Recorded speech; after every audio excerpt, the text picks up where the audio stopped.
नमस्कार। आइए सुनते हैं मुंशी प्रेमचंद जी की लिखी कहानी आखिरी हीला।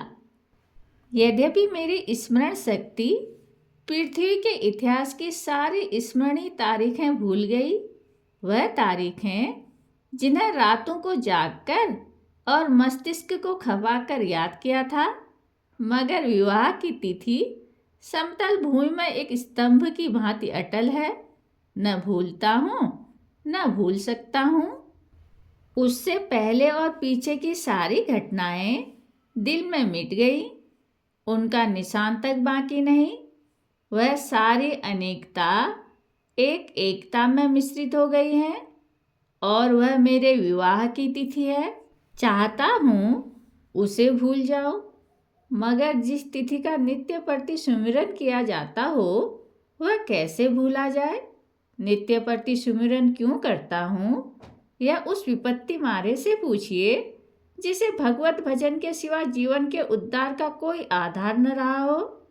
लेकिन क्या मैं वैवाहिक जीवन से इसलिए भागता हूँ कि मुझ में रसिकता का अभाव है और मैं कोमल वर्ग की मोहनी शक्ति से निर्लिप्त हूँ और अनासक्ति का पद प्राप्त कर चुका हूँ।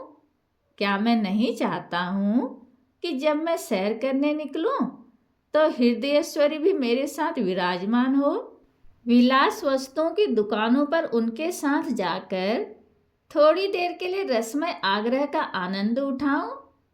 मैं उस गर्व और आनंद और महत्व का अनुभव कर सकता हूँ जो मेरे अन्य भाइयों की भांति मेरे हृदय में भी आंदोलित होगा।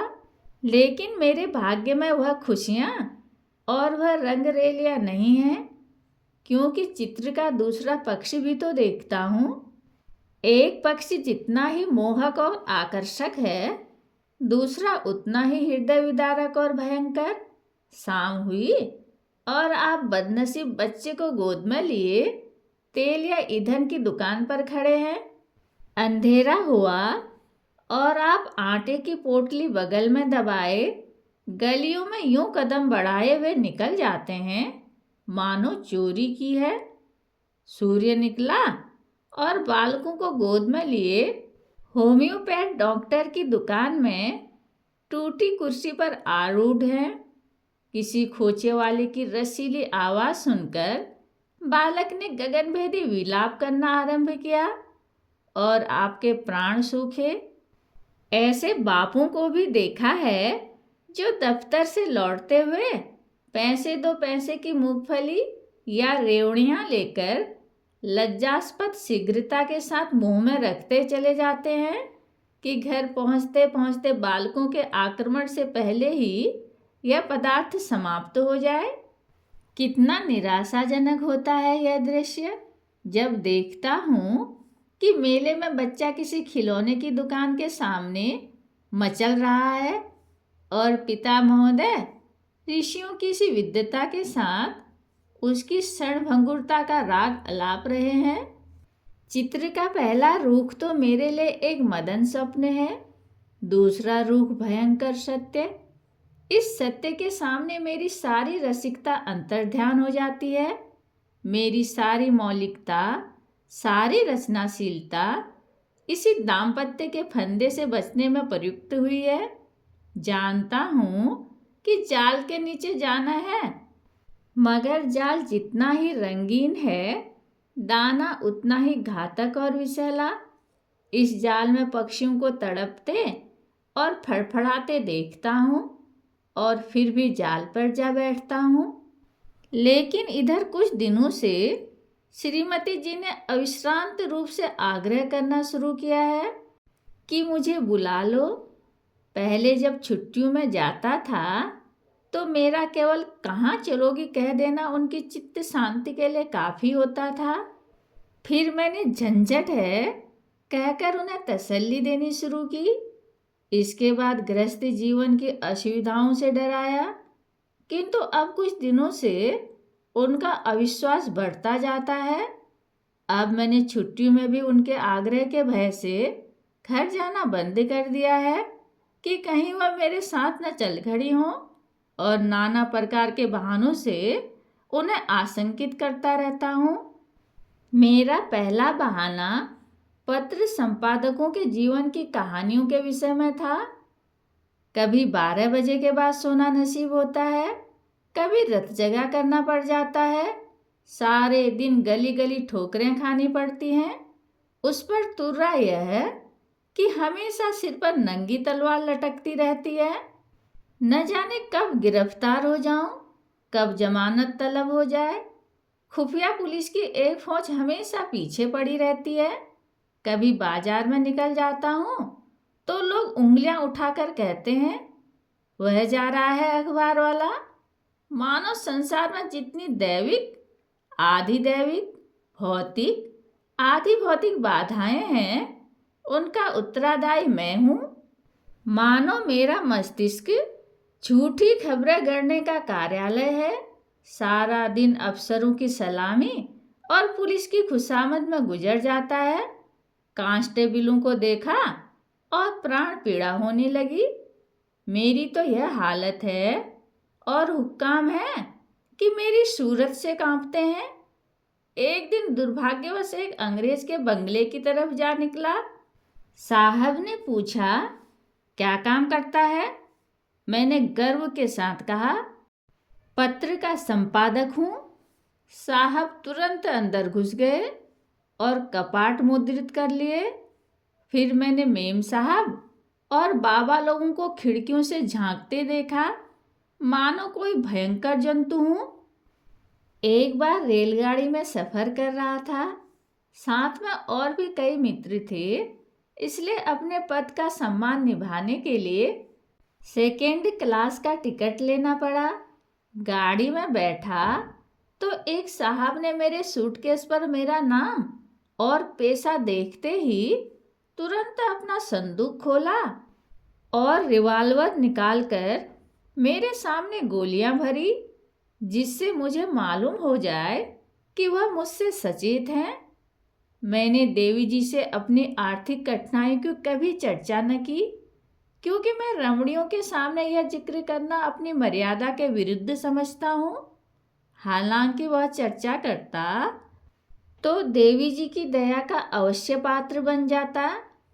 मुझे विश्वास था कि श्रीमती जी फिर यहाँ आने का नाम न लेंगी, मगर यह मेरा भ्रम था। उनके आग्रह पूर्ववत होते रहे। तब मैंने दूसरा बहाना सोचा। शहर बीमारियों के अड्डे हैं। हर एक खाने पीने की चीज में विष की शंका। दूध में विष, फलों में विष, साग भाजी में विष, हवा में विष, पानी में विष। यह मनुष्य का जीवन पानी की लकीर है, जिसे आज देखा वह कल गायब। अच्छे खासे बैठे हैं, हृदय की गति बंद हो गई। घर से सैर करने निकले, मोटर से टकराकर सुरपुर की राह ली। अगर कोई शाम को सांगोपांग घर आ जाए तो उसे भाग्यवान समझो। मच्छर की आवाज़ कान में आई, दिल बैठा। मक्खी नजर आई और हाथ पांव फूले। चूहा बिल से निकला और जान निकल गई। जिधर देखिए यमराज की अमलदारी है। अगर मोटर और ट्राम से बचकर आ गए तब मच्छर और मक्खी के शिकार हुए। बस यही समझ लो कि मौत हरदम सिर पर खेलती रहती है। रात भर मच्छरों से लड़ता हूँ, दिन भर मक्खियों से। नन्ही सी जान को किन किन दुश्मनों से बचाऊं। सांस भी मुश्किल से लेता हूँ कि कहीं शय के कीटाणु फेफड़े में न पहुँच जाएं। देवी जी को फिर भी मुझ पर विश्वास न आया। दूसरे पत्रों में भी वही आरजू थी। लिखा था, तुम्हारे पत्र ने एक और चिंता बढ़ा दी है। अब प्रतिदिन पत्र लिखा करना। मैं एक न सुनूंगी और सीधे चली आऊंगी। मैंने दिल में कहा, चलो सस्ते छूटे। मगर यह खटका लगा हुआ था कि न जाने कब उन्हें शहर आने की सनक सवार हो जाए। इसलिए मैंने तीसरा बहाना सोच निकाला। यहाँ मित्रों के मारे नाकों दम रहता है। आकर बैठ जाते हैं तो उठने का नाम भी नहीं लेते, मानो अपना घर बेच आए हैं। अगर घर से टल जाओ तो आकर बेधड़क कमरे में बैठ जाते हैं। और नौकर से जो चीज़ चाहते हैं उधार मंगवा लेते हैं। देना मुझे पड़ता है। कुछ लोग तो हफ्तों पड़े रहते हैं, टलने का नाम ही नहीं लेते। रोज उनकी सेवा सत्कार करो, रात को थिएटर या सिनेमा दिखाओ, फिर सवेरे तक ताश या शतरंज खेलो। अधिकांश तो ऐसे हैं जो शराब के बगैर जिंदा ही नहीं रह सकते। अक्सर तो बीमार होकर आते हैं, बल्कि अधिकतर बीमार ही आते हैं। अब रोज डॉक्टर को बुलाओ, सेवा शुश्रूषा करो, रात भर सिरहाने बैठे पंखा झलते रहो, उस पर शिकायत भी सुनते रहो कि यहाँ कोई हमारी बात ही नहीं पूछता। मेरी घड़ी महीनों से मेरी कलाई पर नहीं आई, दोस्तों के साथ जलसों में शरीक होती रहती है। अचकन है वह एक साहब के पास है। कोट और दूसरे साहब ले गए, जूते और एक बाबू ले उड़े। मैं वही रद्दी कोट और वही चमरौधा जूता पहनकर दफ्तर जाता हूँ। मित्र वृंद ताड़ते रहते हैं कि कौन सी नई वस्तु लाया। कोई चीज़ लाता हूँ तो मारे डर के संदूक में बंद कर देता हूँ। किसी की निगाह पड़ जाए तो कहीं न कहीं न्योता खाने की धुन सवार हो जाए। 1 तारीख को वेतन मिलता है तो चोरों की तरह दबे पांव घर आता हूँ कि कहीं कोई महाशय रुपयों की प्रतीक्षा में द्वार पर धरना जमाए न बैठा हो। मालूम नहीं उनकी सारी आवश्यकताएं 1 तारीख की बाट क्यों जोती रहती हैं। एक दिन वेतन लेकर 12 बजे रात को लौटा, मगर देखा तो आधे दर्जन मित्र इस वक्त भी डटे हुए थे। माथा ठोक लिया। कितने ही बहाने करूं, उनके सामने एक नहीं चलती। मैं कहता हूँ घर से पत्र आया है, माताजी बहुत बीमार हैं। जवाब देते हैं, अजी बूढ़े इतनी जल्द नहीं मरते, मरना ही होता तो इतने दिन जीवित क्यों रहती। देख लेना 2-4 दिन में अच्छी हो जाएंगी, और अगर मर भी जाएं तो वृद्धजनों की मृत्यु का शोक ही क्या, वह तो और खुशी की बात है। कहता हूँ लगान का बड़ा तकाजा हो रहा है। जवाब मिलता है, आजकल लगान तो बंद हो ही रहा है, लगान देने की जरूरत ही नहीं रही। अगर किसी संस्कार का बहाना करता हूँ तो फरमाते हैं, तुम भी विचित्र जीव हो, इन कुप्रथाओं की लकीर पीटना तुम्हारी शान के खिलाफ है। अगर तुम उनका मूलोच्छेदन करोगे तो वह लोग क्या आकाश से आवेंगे। गरज यह है कि किसी तरह प्राण नहीं बचते। मैंने समझा था कि हमारा यह बहाना निशाने पर बैठेगा। ऐसे घर में कौन रमणी रहना पसंद करेगी जो मित्रों पर ही अर्पित हो गया हो। किंतु मुझे फिर भ्रम हुआ। उत्तर में फिर वही आग्रह था। तब मैंने चौथा हीला सोचा। यहाँ के मकान हैं कि चिड़ियों के पिंजड़े, न हवा न रोशनी, वह दुर्गंध उठती है कि खोपड़ी भनना जाती है। कितने ही को तो इसी दुर्गंध के कारण विसूचिका, टाइफाइड, यक्ष्मा आदि रोग हो जाते हैं। वर्षा हुई और मकान टपकने लगा। पानी चाहे घंटे भर बरसे, मकान रात भर बरसता रहता है। ऐसे बहुत कम घर होंगे जिनमें प्रेत बाधाएं न हो। लोगों को डरावने सपने दिखाई देते हैं। कितनों ही को उन्माद रोग हो जाता है। आज नए घर में आए, कल ही उसे बदलने की चिंता सवार हो गई। कोई ठेला असबाब से लदा हुआ जा रहा है, कोई आ रहा है, जिधर देखिए ठेले ही ठेले नजर आते हैं। चोरियां तो इस कसरत से होती हैं कि अगर कोई रात कुशल से बीत जाए तो देवताओं की मनौती की जाती है। आधी रात हुई और चोर चोर, लेना लेना की आवाज़ें आने लगी। लोग दरवाजे पर मोटे मोटे लकड़ी के फट्टे या जूते या चिमटे लिए खड़े रहते हैं। फिर भी चोर इतने कुशल हैं कि आंख बचाकर अंदर पहुंच ही जाते हैं। एक मेरे बेतकल्लुफ दोस्त हैं, स्नेहवश मेरे पास बहुत देर तक बैठे रहते हैं। रात अंधेरे में बर्तन खड़के तो मैंने बिजली की बत्ती जलाई। देखा तो वही महाशय बर्तन समेट रहे हैं। मेरी आवाज़ सुनकर जोर से कहा मारा और बोले, मैं तो तुम्हें चकमा देना चाहता था।